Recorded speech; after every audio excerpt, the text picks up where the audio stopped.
Within a short walk of Longbourn lived a family with whom the Bennets were particularly intimate. Sir William Lucas had been formerly in trade in Meryton, where he had made a tolerable fortune and risen to the honor of knighthood by an address to the king during his mayoralty. The distinction had perhaps been felt too strongly. It had given him a disgust to his business and to his residence in a small market town, and in quitting them both, he had removed with his family to a house about a mile from Meryton, denominated from that period Lucas Lodge, where he could think with pleasure of his own importance and, unshackled by business, occupy himself solely in being civil to all the world. For, though elated by his rank, it did not render him supercilious. On the contrary, he was all attention to everybody. By nature inoffensive, friendly, and obliging, his presentation at St. James's had made him courteous.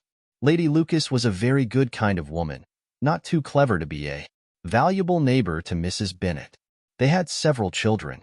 The eldest of them, a sensible, intelligent young woman, about 27, was Elizabeth's intimate friend. That the Miss Lucases and the Miss Bennets should meet to talk over a ball was absolutely necessary, and the morning after the assembly brought the former to Longbourn to hear and to communicate.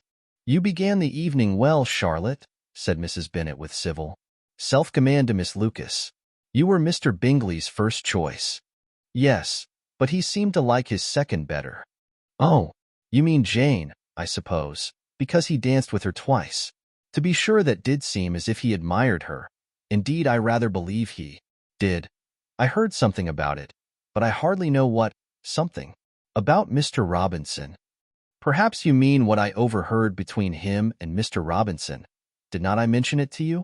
Mr. Robinson's asking him how he liked our Meryton assemblies, and whether he did not think there were a great many pretty women in the room, and which he thought the prettiest, and his answering immediately to the last question, 'Oh, the eldest Miss Bennet, beyond a doubt. There cannot be two opinions on that point.' Upon my word. Well, that is very decided indeed, that does seem. As if, but, however, it may all come to nothing, you know." "My overhearings were more to the purpose than yours, Eliza," said Charlotte. "Mr. Darcy is not so well worth listening to as his friend, is he? Poor Eliza, to be only just tolerable. I beg you would not put it into Lizzie's head to be vexed by his ill treatment, for he is such a disagreeable man that it would be quite a misfortune to be liked by him. Mrs. Long told me last night that he sat close to her for half an hour without once opening his lips." "Are you quite sure, ma'am? Is not there a little mistake?" said Jane. "I certainly saw Mr. Darcy speaking to her." "Aye, because she asked him at last how he liked Netherfield, and he could not help answering her, but she said he seemed quite angry at being spoke to." "Miss Bingley told me," said Jane, "that he never speaks much, unless among his intimate acquaintances. With them he is remarkably agreeable." "I do not believe a word of it, my dear. If he had been so very agreeable, he would have talked to Mrs. Long. But I can guess how it was. Everybody says that he is eat up with pride, and I dare say he had heard somehow that Mrs. Long does not keep a carriage and had come to the ball in a hack chaise." "I do not mind his not talking to Mrs. Long," said Miss Lucas, "but I wish he had danced with Eliza." "Another time, Lizzie," said her mother, "I would not dance with him if I were you. I believe, ma'am, I may safely promise you never to dance with him."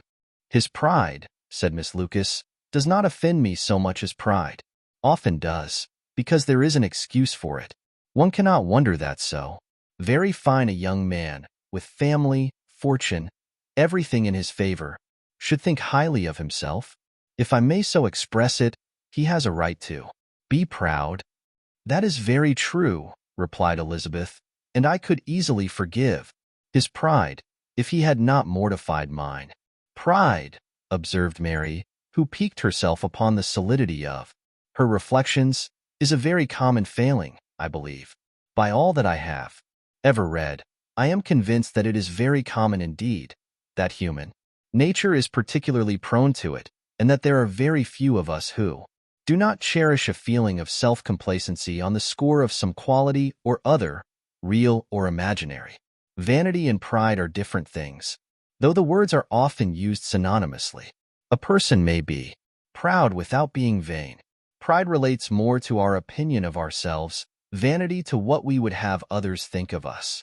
"If I were as rich as Mr. Darcy," cried a young Lucas who came with his sisters, "I should not care how proud I was.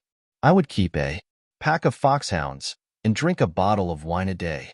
"Then you would drink a great deal more than you ought," said Mrs. Bennet, "and if I were to see you at it, I should take away your bottle directly." The boy protested that she should not. She continued to declare that she would, and the argument ended only with the visit.